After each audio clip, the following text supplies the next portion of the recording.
जुल्फ़िकार अली भुट्टो और बेनज़ीर भुट्टो को देखकर सियासत सीखी। सियासत में दुश्मनी नहीं मुखालिफत होती है। हमारे नौजवानों से दूसरे ममालिक फ़ायदा ले रहे हैं। पीपी रहनुमा नैयर बुखारी के प्रोग्राम ऐसे नहीं चलेगा में गुफ्तगू कहा, मुल्क की सियासत में अब इस्तेहकाम आना चाहिए।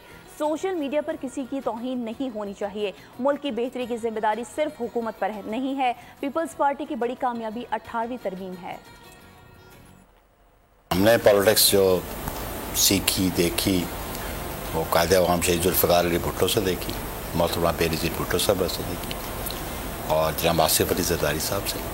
सियासत में दुश्मनियाँ तो नहीं होती और वो एटीट्यूड जो सियासी मुखालफतें ज़रूर होती हैं। जो यूथ थी जिस ज़माने में भी वो तो अपना फ्यूचर प्रॉस्पेक्ट्स को देखते हैं। एग्जैक्टली।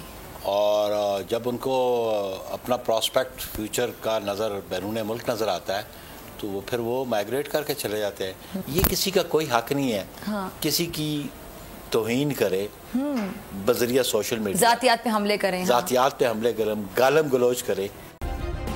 सब्सक्राइब करें और बेल दबाएं ताकि कोई खबर रह न जाए।